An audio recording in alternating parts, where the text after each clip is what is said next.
স্বাগতম। আশা করি আপনারা সবাই ভালো আছেন।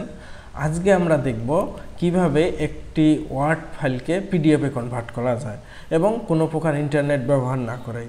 তাহলে চলুন শুরু করা যাক। আমি প্রথমে একটি ওয়ার্ড ফাইল নিয়েছি। আমি ওয়ার্ড ফাইলটি ওপেন করলাম। এই মুহূর্তে আমি যদি এই ফাইলটি সেভ করতে যাই, সেভ অ্যাজ, তাহলে দেখবেন যে এখানে পিডিএফ নামে কোনো অপশান নেই। আমি এখানে কিভাবে পিডিএফ আনা যায় সেটাই আমরা দেখাবো। তাহলে আমাদেরকে প্রথমেই করতে হবে কি, একটি ব্রাউজারে যেতে হবে। ব্রাউজারে গিয়ে লিখতে হবে মাইক্রোসফট ও adds on save as PDF for Office 2007। যেহেতু আমি 2007 এখানে ইউজ করতেছি, দিয়ে আমরা এন্টার দেব। তাহলে প্রথমেই দেখবেন বেশ কিছু ওয়েবসাইট আছে। এখানে দেখবেন প্রথমে টেক স্পট নামে একটি ওয়েবসাইট আছে, এটাতে ক্লিক করতে হবে। এখানে এসে এই যে ডাউনলোড নাও যে বাটনটি আছে সে বাটনটিতে ক্লিক করব। ক্লিক করলেই অটোমেটিকলি ডাউনলোড হবে। এই যে আমার ডাউনলোড স্টার্ট হয়েছে এবং ডাউনলোডও হয়ে গেছে।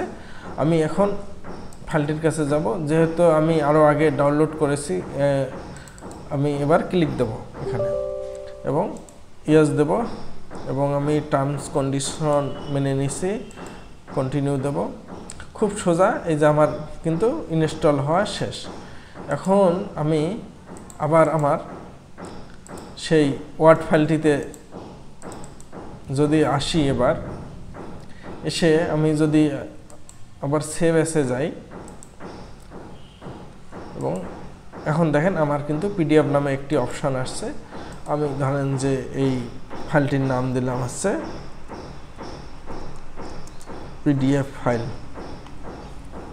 দিয়ে আমি সেভ দিলাম ডেস্কটপে। দেখেন আমার কিন্তু সে পিডিএফ আকারে কনভার্ট হয়ে চলে আসছে আমার সামনে। তাহলে আমরা খুব সহজেই কিন্তু একটি ওয়ার্ড ফাইলকে আমরা পিডিএফে কনভার্ট করতে পারি কোনো প্রকার ইন্টারনেটের সংযোগ ছাড়াই। আশা করি আমার ভিডিওটি আপনাদের ভালো লেগেছে। যদি আমার ভিডিওটি ভালো লেগে থাকে তাহলে অবশ্যই আমার চ্যানেলটি সাবস্ক্রাইব করার অনুরোধ রইল। ধন্যবাদ সবাইকে।